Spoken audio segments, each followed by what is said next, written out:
അസ്സലാമു അലൈക്കും. പ്രിയ സുഹൃത്തുക്കളെ, നമ്മുടെ ഈ ഇന്ത്യ മഹാരാജ്യത്ത് ഏറ്റവും കൂടുതൽ സ്ത്രീകൾക്ക് മുൻഗണന കൊടുക്കുന്ന സംസ്ഥാനമാണ് നമ്മുടെ കേരളം.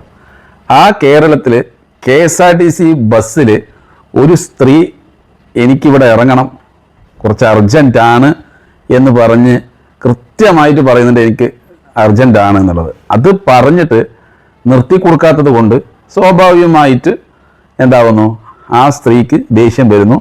അതിലൂടെ അവരത് പ്രകടിപ്പിക്കുന്നു. പക്ഷേ ആ ഒരു വിഷയം, അതായത് ചെറിയൊരു സംഭവം തന്നെയാണ്, അത് വലിയ സംഭവം എന്ന് പറയാൻ പറ്റില്ല. കാരണം ഇതിനേക്കാളും വലിയ ക്രൈമുകൾ നമ്മുടെ നാട്ടിൽ പല ആളുകളും പല വിഭാഗക്കാരും ചെയ്യുന്നുണ്ട്. പക്ഷേ ഈ ഒരു സ്ത്രീ പെട്ടെന്ന് ഇതങ്ങോട്ട് വൈറലാവുകയും ഈ സ്ത്രീയെ പല പേജുകളിലും എടുത്തിട്ട് ഈ സ്ത്രീയെ മാത്രമല്ല ഈ സ്ത്രീൻ്റെ മതത്തെ ചേർത്തിക്കൊണ്ട് ഒരുപാട് മോശമായിട്ട് പറയുന്നു. അപ്പോൾ ഞാൻ ശ്രദ്ധിച്ച് നോക്കിയപ്പോൾ എന്താ സംഭവം എന്ന് വെച്ച് കഴിഞ്ഞാൽ, ഈ സ്ത്രീ തട്ടമിട്ടിരിക്കുന്നത്, അതാണ് പ്രശ്നം. ഒരുപാട് പേജുകളുണ്ട്, പ്രത്യേകിച്ചിട്ട് ഈ ഒരു മതക്കാർക്കെതിരെ നിരന്തരം വർഗീയത തുപ്പുന്ന പേജുകളൊക്കെ ആഘോഷിക്കുകയാണ്. ജന TV പോലുള്ള TVകളിലൊക്കെ എടുത്തിട്ട് വളരെ മോശമായിട്ട് പറഞ്ഞുകൊണ്ടിരിക്കുകയായിരുന്നു. അപ്പോൾ ശരിക്കും നിങ്ങൾ ജെമിനിയോടോ അതല്ലെങ്കിൽ കേരളത്തിൻ്റെ നിയമത്തിലോ നിങ്ങൾ ഒന്ന് അന്വേഷിച്ചാൽ മതി. സ്ത്രീകൾക്ക് അത്യാവശ്യ ഘട്ടത്തിൽ KSRTC ബസ്, അത് ഏത് ബസ്സായാലും നിർത്തി കൊടുക്കുക എന്നുള്ളൊരു നിയമമുണ്ട്. അപ്പോൾ അവർ പറഞ്ഞതും അതുപോലെ തന്നെ അവർ അവതരിപ്പിച്ചതും ശരിയല്ലാതിരിക്കാം, പക്ഷെ അവർക്ക് അത്യാവശ്യ ഘട്ടമാണെന്നുള്ളത് അവർ വ്യക്തമായിട്ട് ആ ദേഷ്യത്തിലൂടെ തന്നെ പറയുന്നുണ്ട്.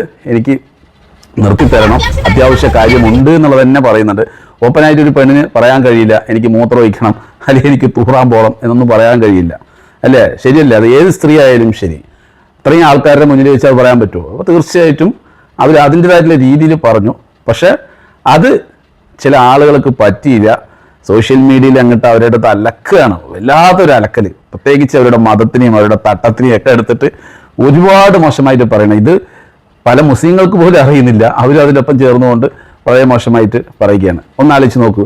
ഈ വീഡിയോ കാണാൻ നിങ്ങൾ ആരും ആയിക്കോട്ടെ, നിങ്ങളുടെ വീട്ടിലൊരു സ്ത്രീക്ക് ഇങ്ങനത്തെ ഒരു അവസ്ഥ വന്നിട്ട് ബസ് നിർത്താതെ വന്നു, അതായത് അർജൻറ്റായിട്ട് ബാത്റൂമൊക്കെ പോകണം എന്നൊരവസ്ഥ വന്നിട്ട് ബസ് നിർത്താൻ പറയുന്നു, നിർത്തിയില്ല. അപ്പോൾ എന്ത് ചെയ്യും? എങ്ങനെ പ്രതികരിക്കും? പ്രിയ സുഹൃത്തുക്കളെ, അപ്പോൾ നിങ്ങൾ കമൻറ്റിൽ പറയുക. നമ്മളെ എല്ലാത്തിനും മതത്തിനെ കുത്തിക്കയറ്റിക്കൊണ്ട് ഇതുപോലെ ജഡ്ജ്മെൻറ്റ് പറയരുത് പ്രിയ സുഹൃത്തുക്കളെ. ഇതിൽ വളരെ കൃത്യമായിട്ട് മതം നോക്കിക്കൊണ്ടുള്ള ആക്രമണമാണ് ഇവർക്കെതിരെ നടന്നുകൊണ്ടിരിക്കുന്നത്.